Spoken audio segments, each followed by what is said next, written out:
বাংলাদেশের ভোটের দাবিতে চড়ছে সুর। ভোটের দাবির মুখে অস্বস্তিতে এবার ইউনুস গ্যাং। অস্বস্তির মুখে বিএনপিকে আক্রমণ হাসনাতদের। বিএনপি আওয়ামী লীগের টাকায় চলে তোপ হাসনাতদের তৈরি এনসিপি বিএনপি সংঘাত একেবারে চরম আকার নিয়েছে। অর্থাৎ এই যে ভোটের দাবিতে চড়ছে সুর, সেই জায়গায় দাঁড়িয়ে অস্বস্তিতে ইউনুস গ্যাং। অস্বস্তির মুখে এবার বিএনপিকে আক্রমণ হাসনাতদের। বিএনপি আওয়ামী লীগের টাকায় চলে তোপ হাসনাতদের তৈরি এনসিপি বিএনপি সংঘাত একেবারে চরমে উঠেছে।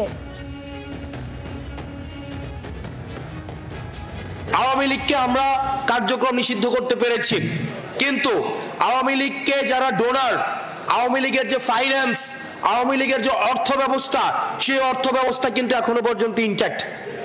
আমি যেহেতু কুমিল্লাতে আছি, কুমিল্লার অনেক উপজেলা রয়েছে, সেই উপজেলার আওয়ামী লীগের রাজনীতিও এখন আওয়ামী লীগের টাকায় চলে, বিএনপির রাজনীতিও এখন আওয়ামী লীগের টাকায় চলে। এপ্রিলের প্রথমার্ধে নির্বাচন হবে বাংলাদেশে। ডক্টর ইউনূসের এই ঘোষণার পর থেকে বিএনপি সরাসরি সংঘাতের পথে এনসিপির সঙ্গে। এনসিপি ডক্টর ইউনূসের নিজের দল, আর তাই এনসিপিকে সময় দিতে চাইছে বলে অভিযোগ করেছিলেন গতকালই জি24 ঘন্টায় এক্সক্লুসিভ বাইটে বিএনপি নেতা। আর তার কয়েক ঘন্টার মাথায় হাসনাত আব্দুল্লাহ তিনি অভিযোগ করছেন বিএনপি চলে আওয়ামী লীগের টাকায়।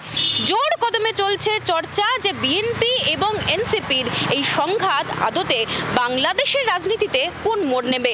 জি24 ঘন্টার জন্য ক্যামেরা দেবাশিস চন্দ্রের সঙ্গে মৌমিতা চক্রবর্তী, কলকাতা। বাংলার আওয়াজ, বাঙালির আবেগ, জি24 ঘন্টা।